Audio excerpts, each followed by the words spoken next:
Democratic freedom is a precious, precious thing.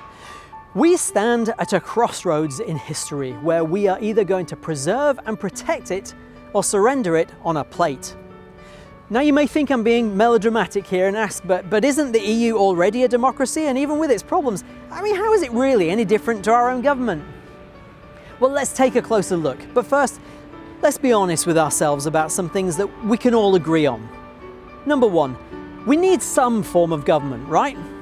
Number two, by and large, we don't trust politicians, and there's a good reason for that, because number three, politicians and governments change, but human nature does not.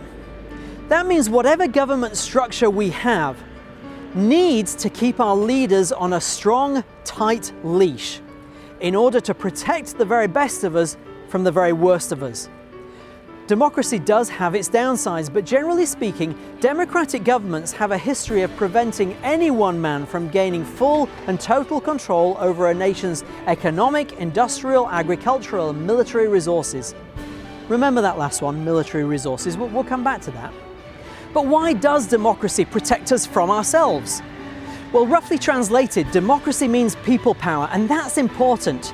Because in a properly functioning democracy, the people are in charge of the leaders and not the other way round. To understand better, let's look at some of the essential elements of a democracy. Number one, leaders can be voted in and voted out. We can hire them and fire them. Number two, leaders answer to and have to explain their activities to the people. It's called accountability. Number three, democracy includes some form of loyal opposition or devil's advocate, if you like. Their role is to watch the leaders like hawks and keep an eye on everything they do to keep them from getting out of control. Number four, the separation of government from business organizations. As soon as you mix business with politics, you start to get into very shady territory littered with political bribes and backhand deals.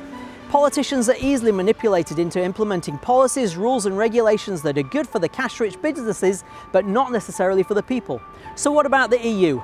Well, before we ask if the EU is a democracy or not, there's something we need to be really clear about. What we have with the EU is not what we asked for, not what we were offered, and not what we voted for. Back in 1975, nobody voted for the EU government that we have today. That should be alarm bell number one. That should be enough to tell us that the EU has already been following its own agenda for 40 years, and left unopposed will continue to do so.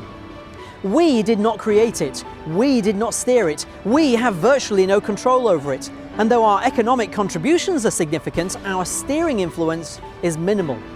Back in 1975, we were told that if we didn't like any of the new laws being proposed by the European Union, we could veto or reject them. Since we joined the EU, we've tried to use that veto power 72 times, and every single attempt has failed. Those laws were imposed on us anyway. But what about MPs in Westminster and MEPs in Brussels? Don't they do exactly the same thing? Well, no. In the UK, an MP has the power to propose new laws that local people ask for, as well as propose changes to laws and start the process of repealing laws. An MEP has none of those powers. But is it a democracy? Well, no, it would be more accurately described as a bureaucracy. Instead of the people having the power, lots of committees, departments or bureaus have the power. You don't agree? Well, let's look at our democracy checklist again. In the EU, can the leaders be voted in and voted out? No. We have no power to select, choose, vote for, hire or fire any of the leaders. Are the leaders accountable to the people? No. To add insult to injury, they're not accountable. They don't have to explain themselves, they don't have to apologise for any of their decisions, and they don't have to let us know what they're planning next. They just make the decisions, and our job is to go along with them. If we don't like those decisions, tough. Is there a loyal opposition or devil's advocate? No, at least not officially. It's true that there are an ever-growing number of Eurosceptic MPs, but they're not a formal opposition whose official role is to challenge the government and its leaders on behalf of the people. So how about separation of government from business organisations? The European Union lives and breathes in harmonious coexistence with big banks and large corporations. The EU exists to serve the goals and objectives of large corporations and banks, not the wishes of the people of Europe.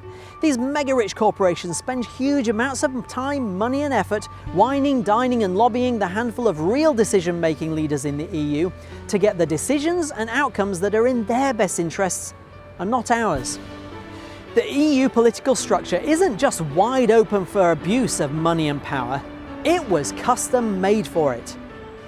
Okay, so clearly the EU isn't a democracy, but is it really such a big deal? I mean, why is democratic freedom so important? Ask the people of Syria. When you trace the horrific tragedy of the Syrian civil war back to its very beginnings, it started in 2011 with the nation peacefully yearning and asking politely for democratic freedom.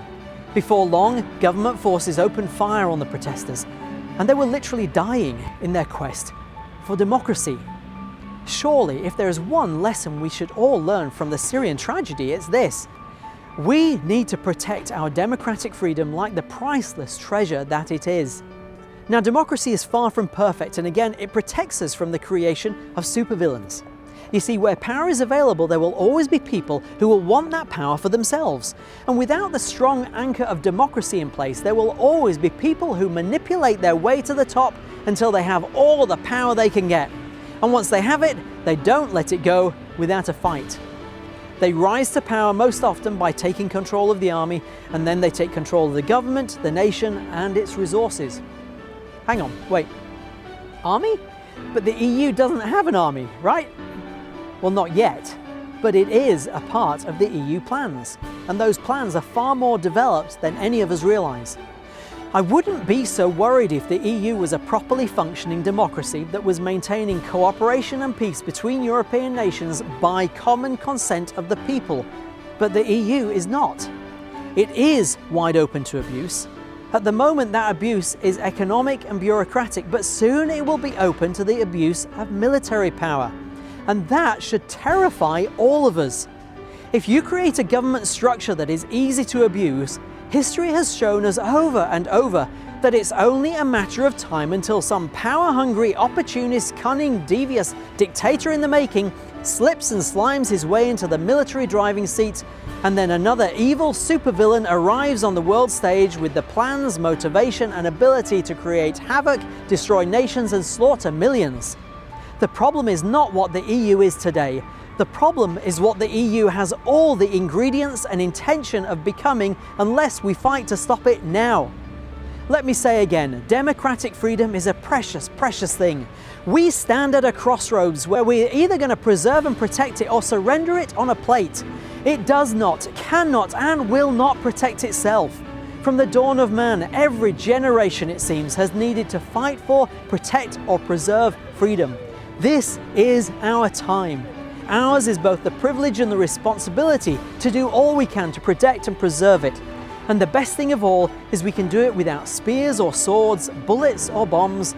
We can defend it with nothing more than a pencil by voting to leave the European Union on June the 23rd.